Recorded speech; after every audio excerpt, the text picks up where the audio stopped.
Hello everyone, hello, and welcome back to Let's Play Blind Fantasy Tactics. I am the Black Shadow. It has been a fair few days since the last video of this series went live, and there's good reason for this. The last video I said I was spending some time off screen doing some work with various bits and pieces in regards to the game, leveling characters, etc, etc. Plenty of work has certainly gone into things, folks, and this is going to act also as a pseudo-update video for the series as a whole. So, shall we load the game? Now, last time, we finished off taking down Marquis Elmdor in Limbury Castle, a pretty epic set of fights actually down in there. We managed to defeat him, and unfortunately Alma was not there. She is still missing. And we've also learned plenty about events going on back over at Egros regarding Zalbarg and Dicedog, and that is going to be our next target and our next place we'll be adventuring. Since that video, in the midst of I'm probably in the middle of two of the busiest weeks of my entire life. It's quite possible. It is up there. It really is. Some 12 in-game hours, though probably about 10 or so, have been spent on this game, improving our characters and getting to a state where I think they are ready to go. Hopefully, I will not have any need to do any more leveling. Hopefully, for the rest of this series, I'm hoping this is it. You may also notice a lot of things have changed, and oh my goodness me.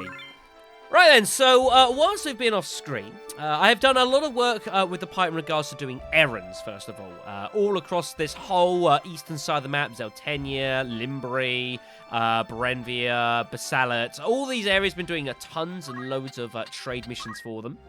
That has resulted in a feats list, which is getting incredibly huge, and on top of all that, plenty of wonders and plenty of artifacts as well. I simply don't have the time to show all of these at the moment because there's just so damn many. You can look them all up anyways. It's all on the internet, that sort of thing.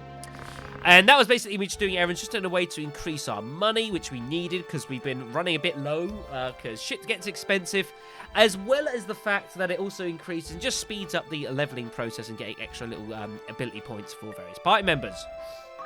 What this has all resulted in over the past 10-12 hours is a party that looks incredibly different to what it did do. You'll notice lots of people have changed either jobs, or there are plenty of new jobs as well, including the fact that we've obviously got Miliadul, our Divine Knight we got in the previous video.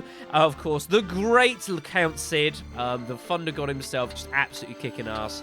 And this is going to take a little bit of time to explain. So, the first thing you will notice immediately is the fact that we have two new classes available.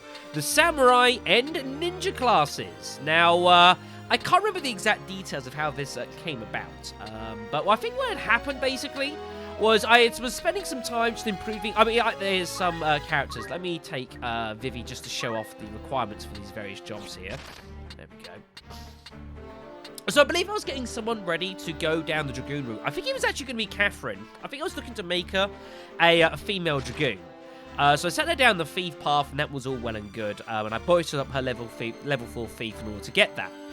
Now, once she became a Dragoon, she actually started off immediately as a level 2 Dragoon, which was really cool. However, she happened to already have the requisite Knight and Monk classes because she'd obviously been a female monk, and she originally started as a Knight, you remember. She was effectively our surrogate Grius before we got her. And so when she became a level 2 Dragoon, I got immediate access to the Samurai class, which it looks really damn cool. I just totally stumbled on it, totally by accident. So that was a broke chicken love. And we also have the Ninja class, who we've seen before in various runs. And I can't remember exactly the specifics of how that came about. I think I was doing some thief stuff as well. I have been doing plenty of thief stuff for characters off screen. And the reason for that has been that the thief class is really cool in that the thief class is really cool in the fact that the thief class allows you to get hold of some really nice passive abilities, particularly Move 2, which is just so fantastic and so damn powerful. So I was spending some time with some characters, spending some time with being a thief and trying to get Move 2 for them. It seemed a really nice upgrade, especially the amount of characters that have been running with Move 1 for all this time. seemed logical. And by doing that, I just stumbled upon, especially with Laddie here, on getting him the ninja class. Because after all the time that he had spent playing all sorts of stuff in the game, he's been passively accruing points as well for various other classes, in particular the archer class as well. And so he went and got that, because I also wanted to get him hold of jump and stuff like that and whatever else. I think I was interested in getting adrenaline rush or something. Suspense him to that, and yeah, so we've stumbled upon these two classes, which are really, really damn good. To quickly go over the classes themselves really quickly. Let's say here, the ninja class... Oh, bollocks, didn't we do that? Let me get someone who can't be it. Burnden, you'll do, yeah. So the ninja class... allows the ability to throw items, which we've been seeing in shops for quite a while, and they come off inherently with dual-wielding abilities, which offers them basically a bucket ton of attack potential. The danger of the ninja class, though, is the fact that they do not have very much HP, so they are real shock and awe troopers. You know, they have very high speed, real high damage potential, but not that much health, so you need to really, you know, send them in with, like, huge movement and just kill whatever's in front of them before they get a chance to act. Incredibly, incredibly powerful. The Samurai class, instead, has a rather interesting ability, Aido. Aido? I'm not too sure. Either way, basically, they use their samurai sword to use a variety of abilities in the samurai class. This will need actual showing off here. Let me show off the ninja class here just so you can see this as well. So they can throw all sorts of stuff, which you can use. You have to pick them up to use them. I'm not interested in all of these because they have some pretty cool side abilities. Reflexes, which looks pretty cool. The ability to block attacks with greater ease, which looks fun. They can also get Vanish as well, which allows you, if you get hit, become temporarily invisible. That sounds fun. They can also pick up Dual Wield for any class, as well as Water Walking, which, you know, I can think of some areas and places that would be pretty damn useful. Now, who is it? It's Catherine. Yeah, Catherine will do. We do have two samurais. You'll notice that Ramza is also in the samurai class as well. So they have a variety of abilities here. So like for Ashura here, basically is like an area effect damage attack. That one, I believe, and they all range around themselves, you notice as well. They are all around the caster's area around them. But some will do damage, some like Osafune here will do MP damage. Murasame restores HP to others around them. So a whole variety of effects here. See, this one inflicts Protecting Shell upon allies around them. They do also, I have spent some time playing around with this off screen. Really nice thing with the Samurai class is that their abilities respond to whether the enemy, the target is an ally or an enemy. When you use like magic, for example, in this game, and you cast it on a set of tiles, it will inflict, it will do its effect on whoever's on that tile, whether they're on your side or not. Stuff like summon magic, for example, though, only targets enemy units. If there's allies within that area of effect, they are not affected by whatever you're doing. And the samurai effects here are also the same. That's a really, really cool feature. Now, something you may notice, and I'll show off in a moment, is that the names of all these various abilities are actually names of weapons that the samurai class can use. So I'll show you here, for example. So you'll notice that's the Muramasa, which we saw as an ability. You've also got all the various other abilities as well, Ashura, Kotetsu, that sort of thing. Now, as it turns out, how this works is that the abilities that the samurai uses comes effectively out of the sword itself. And while you can obviously spend the points in learning the actual samurai stuff, so for example, Ashura, Kotetsu, all these sort of things, it's all in good learning the abilities, but you must actually have a sword of that name in the party's possession in order to actually use the ability. So while, for example, I could spend here to get Kotetsu, for example, with Catherine here, but if I don't actually have a Kotetsu blade in the party inventory, I can't actually use the ability. And what happens is that every now and again, the sword that you use will actually break when you use said ability. And funnily enough, this brings me back to a couple of videos ago when we were fighting Elmdor, we actually saw this exact thing happen with Elmdor in one of the fights when he was an Arc Knight, which is effectively a pseudo samurai class, and he used an ability on us which resulted in his weapon breaking, and I was like, what the hell's going on? I looked back at it and I realized it's exactly the same thing. So really cool that that's a thing, which means that basically if you want to make good use out of the samurai class, it's going to get expensive, because it means that ultimately you're going to need to buy a load of samurai swords and keep them in your inventory. And these things are not cheap. They are not cheap even remotely. So that is something you need to bear in mind. The speed's not too bad though, but compared to say like a ninja, that 12 speed, oh, that's so good. Why do you not have a weapon? Why do you not have a weapon? What? Why do you not have any weapons on you? What was I doing to you, laddie? I have no idea. It doesn't matter. So there's a quick little intro of what those two abilities will do, and we'll see more of those in the future. So Ramza, I'm sending down the Samurai class as well, because I was going to send him down to Dragoon, but it seems a better idea for him to have this ability as well. And the idea I'm going to have is I'm going to have basically try and get Catherine and Ramza here to go down two sort of different samurai classes. So basically, like, I'll get Kotetsu here, I'll get Ramza to learn, but then I won't get Catherine. I'll get her to learn like Osafune or something, and I'll try and alternate between the two so we can cover the whole spectrum, because some of these are pretty damn expensive. So that is worth pointing out. Alistair, our Archer of Yore, ever since Eva's passing all those many moons ago. He finished off the Archer class. It's totally mastered. And I've ended up ultimately sending him down the Orator path. I couldn't think of too much else for him to do. And he's effectively going to become what Sybil was. And you'll notice that Sybil is now an Archer. They've kind of effectively swapped roles, which I know might seem a bit strange, but that's effectively where we are, folks. Alistair is effectively the chemist item thrower, so he's got auto potion, he's got throw items. Oh, he's got the life on ability, which I believe comes from the monk class, I think? Yes, the monk class. What's happened as well with a lot of these characters is that we spent a lot of time with them, is now they're starting to pick up enough points in classes they don't ever use, but they just passively get the occasional ability point here and there, that they're actually able to get some abilities in various classes. So, for example, he's got Life Font, he's got Regenerate as well from White Mages, having never been a White Mage. It's just something that happens passively over time. It's kind of strange that it does happen. I don't know the exact specifics around it, but that's something that has been occurring, so that will be the case. Lloyd, of course, will remain as our Dragoon class. He will probably be a Dragoon for the rest of the game. He's almost learnt the max jump abilities as well. They're very expensive, though. But I don't really see a reason, even when he maxes out Dragoon, to really make him anything else. I don't see a point in sending him down the Samurai class later on. I think this is going to be his life. He's going to be our Dragoon for us, which the jump ability is still so damn useful. So damn good.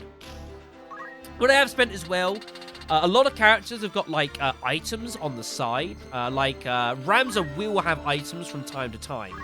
And I have spent some time with various characters, just improving either their chemistry ability, just to pick up, like, X Potion, Phoenix Down, a few other bits and pieces, some Evers, just the basics, just to really help that support there. Walter, as our Mystic here, you'll notice is still only level 31. Walter is officially on the bench, everyone. He's basically become almost redundant now that we've got, what's his face, Beowulf here. He just surpasses Walter in every way, and there's not really anything I can do about it. So Walter is he's on the bench. He served a really good jump for us. He's done really well for himself. He was always in a bit of a tricky spot. Had great bravery, but I just don't really have particularly much use of him. So he is officially on the bench. Sybil, as I mentioned, is now effectively an Archer class. We haven't had an Archer for a while. Or a proper Archer for a while, but I'm going to look to send Sybil down there. She had been using guns for an awful long time, but I still have use of stuff like the Artemis bow here, which is still a pretty decent bow. I'm yet to see a better bow from that either. So I think I'd send her down there. Gives her something to learn. She can still use, like, Speechcraft. She's got Auto's Potion. And I've also got the attack boost bonus from the Geomancer class as well. So her attack power is actually not that terrible. And I can imagine in some maps that we can, like, try and forge, like, a height advantage on her. Oh, that'd be so good. The only thing I am tempted to do, though, I might give her increased jump just to help with that and get her up into higher areas easier. Which means I would need to play around with her equipment thinking about it. I'd have to take off the bracer. I don't think I quite like the idea of that. I'll have a think about that off screen. So that is that. Luso, our game hunter. Again, he's not really going to change much, is Luso. There's not really much to particularly do with him. All I've done is I've improved his chemistry a little bit, so he's got high X potions and high evers. And eventually I'll probably send him to get remedies as well, some point perhaps, if he picks up any chemistry skill. And then he'll be done, really. There's not much to do with Luso. I never really set much of a need to do much of him. He does have some MP points on him, but I just don't really see much point in screwing around too much. He's pretty solid. He's a nice off-screen worker to, like, instantly poach enemies, and I'll get to that in a moment as well. Don't see a reason to screw around with that. He's picked up counter now as well from the whatever class that is. Monk class, I think it is. Was it the monk class? No. Oh, it was the monk class. Oh, okay then. Well, he's got full counter now, so I don't see anything else to do with him. Only thing I need to do, actually, is I need to change his defend class. I could give him JP boost, but it's irrelevant. I need to think of something to give him in the reflex ability here, which would be very useful. But I haven't quite decided yet. We'll see. Amelia, of course, is our summoner. She will remain as a summoner until the end of the game, having mastered white magic. Summoning classing's not gone too bad, actually. She was quite low leveled, so she got the chance to do loads and loads of stuff here. She picked up quite a few Espers now. Shiver, Ifrit, which do Fire and Ice. Rama, of course, Thunder. Titan does Earth Elemental, slightly slower. Earth Elemental, some enemies are resistant to that, and of course, if enemies are flying, they're resistant to that as well. Also got Carbuncle as well, which is very nice. Grants Reflect on a wide range of allies around you, which can be a real good get-out-of-jail card if you've got a shitload of black mages looking to cast shit on you and you can't kill them. Carbuncle, very nice around. Also got as well Sylph here, which can silence enemies, and Fairy, which is basically a stronger healing version of Moogle, but of course is slower. So I haven't used either of these two yet, but they should be fun. She's also got the critical HP recovery, which I saw a couple of times. A couple of archers use that against me off screen. If it triggers when they're in critical, they get an instant full recovery. Full health. That is ridiculous. Vivi as our black mage, of course. He will remain as that to the end of the game as well. Not much left to do with Vivi now. He's learnt Death and Flare and all that sort of thing. He's just got to pick up the tier 4 elemental spells for that. And that's pretty much it, really. As far as time magic's concerned, he's also got pretty much everything here. He has picked up Meteor. You'll notice it's a whopping 70 magic points. That is enormous at a speed of just 5. So that will basically, the plans of that will be to basically cast that onto a particular unit that I need to die quickly and then book it, because yeah, that speed is incredibly slow. That's going to take a good couple of cycles to get that to cast through. That is a problem. The one thing I would like perhaps to do with him is this, Swiftness, which is to shorten charge time. That means I would have to give up Arcane Strength, so it will reduce the actual power of the spells I'm casting. But if it shortens the charge time of them being used, especially when it comes to, like, the really big stuff that is very slow casting, that might ultimately prove more effective than Arcane Strength. So we'll have to see how that goes there. Burnton is our monk here. He of course was formerly Geomancer for a long time. I think I'm just going to send him just to master the monk class. He's virtually done it, actually. All he's got to learn is Life Font, and then he's done there. Once Burnden's done with monks, I'm not 100% sure quite what I'm going to do with him. I'll probably send him down the Thief class for a short time, picking up, like, Move 2, Jump 2, and then I don't know what I'm going to do with it. I might turn Burnden into a Samurai as well. not entirely too sure I'm going to do, actually. He's got a really good bravery stat. It's pretty solid, so it seems ridiculous to let that go all the way there. Unless I can think of something better for him to do, it's possible he may go down the samurai class as well. Or I might make him a ninja. Again, many options available to us. Catherine is our female samurai, as I've already commented on before. She's already marginally done. She still picking up some white magic as well. I've learned on the side here. Basically, just raise, regen, protect, and shell were the main 4 things in Asuna. She's not on the field to do any kind of healing at all. She's there to just a bit of protection magic, the occasional get out of jail raise, perhaps if I'm lucky to. Regen is always nice because as long as you can get it to stick, it doesn't really matter how powerful the caster is. Once regen sticks, it sticks, and regen's always good in RPGs. She's got full counter as well. Also made the decision to give her a shield, which the samurai class does not inherently start with. It does not inherently start with shield usage. So I could have given her, obviously she had like, I could have given her counter, I could have given her strength boost as well. But I only decided to give her a shield, just to kind of give her a bit more flexibility. Samurai classes don't have the most health either, so that's something that does need bearing in mind with. But she's got a decent move with move 2 as well, so that's not too shabby. Laddie is our ninja. I've talked about him already. Not much else to say, particularly. He has been, he's mastered chemistry as well, as we know. So he's got all the items of that. Reflexes, which I mentioned, will help evasion chances, along with the Feather Wave Cloak, which is really awesome. And I've been running him with Auto Poach as well, which I'll probably look to take off in the next couple of videos or so, just to help with getting through that. Because he didn't really need stuff like JP Boost, because... there's not the one thing the ninja class is that you'll notice that the ninja class doesn't actually take that much space. All of these are 100 job points, and apart from Vanish, which is 1,000, Dual Wield's 1,000, and Walking and Reflex is like 500-600 each. That's about it. So the ninja class is quite inexpensive to pick up and quite inexpensive to master. So I don't think I'll ever take Laddie off of this though. He'll probably have this for the rest of the game. It's a really, really nice class, though. As long as you can protect him and he doesn't get targeted by multiple enemies, goodness me, he does so much damage. So much damage. I should actually, thinking about it, him with attack boost. Delicious. Right then, so now we're getting into all of our specific, notable characters here. And the first one we've got is Meliadul, our brand new recruit from the previous video. So as I decided to, do, I'm going to turn Meliadul into sort of like a pretty effective but good support class. So she has the Divine Knight ability, which we've talked about before. Really nice.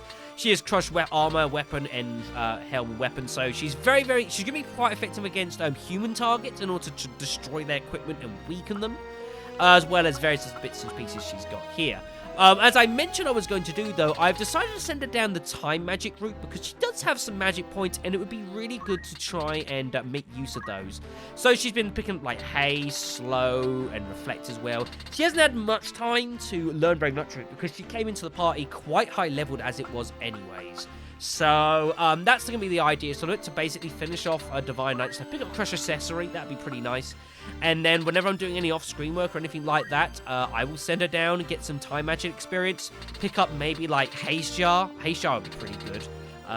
Maybe Quick as well. Quick could be quite useful, although her abilities at magic casting are not amazing, but they're steady. They are still pretty steady, though. In the short amount of use I've had out of Meliadul, been really effective, and I look forward to having her more fights.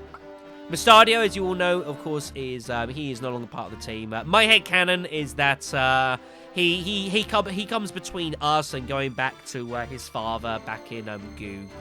As we know, we're not going to use Mustadio anymore. Agrias, our amazing Holy Knight and bride-to-be, bride-to-be.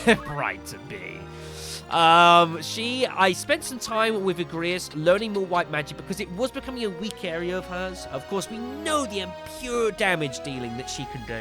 But her magic was falling behind, so she's now got Curagar just to help kind of be a bit more oomph in that support class, which I wanted to have access to well.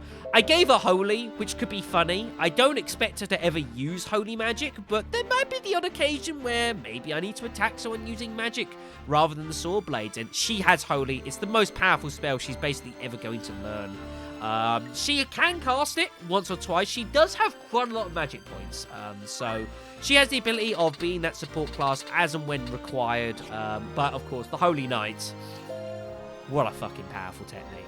Oh my god. Beowulf, our Templar, our sort of alternative to Meliador. Meliador and Beowulf are kind of like opposites of each other, whereas Meliador is a sort of buffing support class for our party, as well as doing some decent physical damage.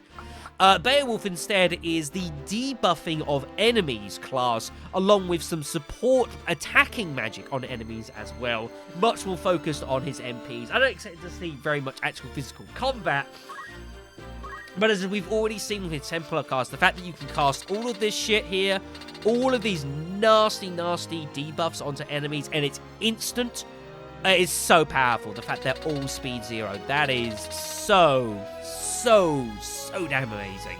It has been incredibly powerful. As I said as well, I've given him some support black magic as well, so he's picked up all the tier 2 elemental magics, just, you know, to give him some, a bit of diversity and give him some extra options as well. There might be times where I might not want to particularly, you know, I might want to, like, attack a group of enemies nearby, and whereas, say, for the Templar, I could do damage to stuff like Drain, which does do damage indeed, I might want to have something a bit more area effective. So it gives him that little extra area as well.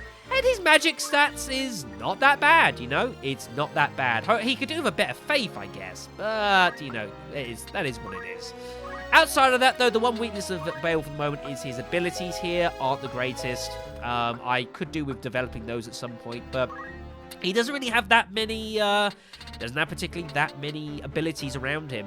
One thing I should probably consider doing is hopefully in the future look to get Arcane Strength perhaps for Thingamabob, for Beowulf. Either that or Arcane Defense might also be good. He does come with some white magic as well. He's got like Raise, Protection Shell, which means, you know, if Meliador ever was to fall and we lose her, Beowulf could transition into that role as well. But we'll see how that goes. So that's that. You need to come out of my party. Rafa and Marek, of course, I just don't have a use for them in the party. They don't really suit my party structure, and it's just so much work, so they are on the bench. Racer Holy Dragon, I don't know if Reese and the Automaton here, Construct 8, are going to see too much use in the remainder of this series, but I figured I'd spend some time and improve their stats a little bit here. Reese does have some power with her Holy Breath. It's not too shabby. I say her, I'm kind of going there to her, and it's not too shabby at all. Whereas Construct 8, his abilities are pretty damn nice when I do use them. He comes with automatic defense boost as well. And I'm going to try and find some rooms to use Construct 8 in the next couple of videos or so. We'll see how that goes. You need to come out of the party.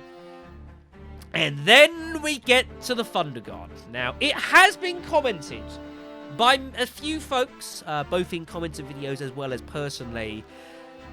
Count Cid is absurdly powerful. We have seen as much. He's ungodly powerful. Even when he is not rocking the Excalibur sword, which gives him auto haste and absorbs holy magic, even then, his ability list is so damn powerful and so gluttonous. He's got the Holy Sword. He's got the Divine Knight. He's got the Fellblade abilities. It is absurd how powerful he is. Just utterly ridiculous. So, I did spend some time with Orlando. I've decided to give him chemistry on the side because it was like the one thing that I think he needed to be fully complete was the use of items. So he's got X potions and Evers, Phoenix Downs. He can do pretty much anything that he wants to. The battlefield is his to just rend asunder. However, due to the fact that he is so damn powerful, I think what I'm probably going to do with Sid is I'm going to look to try not to use him much in the rest of this series. I will probably keep the count for big people's massive storyline fights. You know, obviously I'll have him for like, you know, like the final bosses of the game, that sort of thing. If there's any like optional dungeons in the or areas in this game which are like really fucking hard and have just horrible enemies in them, he will be coming along as well. But I think for just general fighting and such, I'm going to try and not use him too much because he's just so damn powerful. I gave him Arcane Defense because he didn't really have too much else particularly to be doing. If he could get the Geomancer, that is the one thing I might consider doing with Orlando. If he could get the Geomancer class, which he could certainly do, it's not impossible.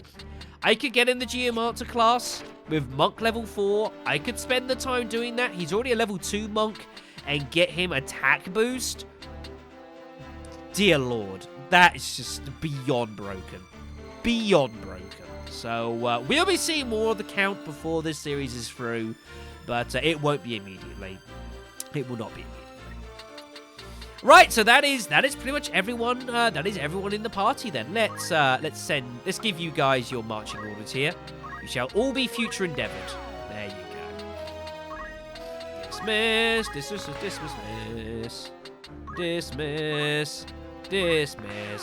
I know I would infuriate. The reason they keep appearing is because I've got Boko, who's causing these spawns here. But Boko's great, you know? So, Weegraph sold Steed. How could I say goodbye to Boko? That'd be mean. Make Boko sad. Sad Boko. Sad Boko. Right, so what is next then for us as well as the series? So the next objective for us to physically make is going to be over here at Egro Castle, heading back over to here to confront our brothers, which we now learnt that possibly our father died in not good circumstances. I'm still trying to work out what the hell I need to do in order to get Nelvetska Temple here to trigger, because it just doesn't want to trigger. So clearly there's something we have to do before that will get to trigger. I don't know what that is. I might consider looking that up because it looks like fun and it's something I want to play around with. It just seems like a great idea, right? As far as the series, though, physically is concerned, as I say, at the moment, we're in the middle of, like, 2 of the busiest weeks of my life at the moment, and it is incredibly busy. That's why it's taken a lot of time in order to get all the time together to do the work off screen that was needed. Hopefully, this is the end of the grinding. I'll never need to do any more grind for this game again. Fingers crossed. However, that's coupled with the fact that obviously I was trying to finish off with Resident Evil 2 Remake, which has been its focus on the channel. However, at this physical moment in time, Final Fantasy Tactics currently is the only LP series that I'm doing, because we finished off Final Fantasy Tactics, and slight spoiler here, whilst we will be looking to do another series on the channel, quite a big series on the channel in the next couple of weeks or so, again, that's not going to be for another couple of weeks. And to be honest, I'm probably going to look to use this week just to basically focus on what time I have available to do some work on Final Fantasy Tactics here.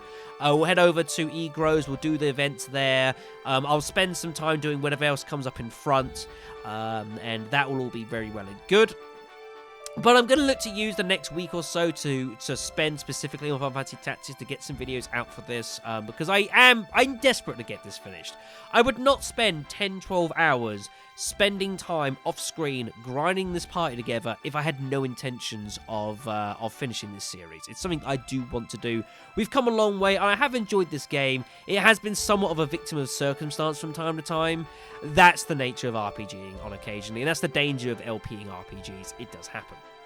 So, this is going to be going up today. Tomorrow is Tuesday. I should have some time through during the day for me to spend some time getting some more footage of this recorded, and hopefully the videos will become up a little bit more frequently as well as we look to make a push to get stuff done as quickly as we can. I will certainly be looking to head here into Nelvetska Temple when we get a chance. I'm sure there's a wide variety of other side stuff as well for us to delve into. I might well pay a visit off-screen just in all the cities and just see if there's any suspicious-looking jobs or anything, or things that look out about a place, little errands we can run, or little hints here and there, rumors for other side stuff. There might be clues to other interesting things going on. I honestly don't know. That's how we came across the stuff going on in Lysalia and getting hold of both Beowulf and Reese. So there could be more of those hidden around the game. Wouldn't surprise me.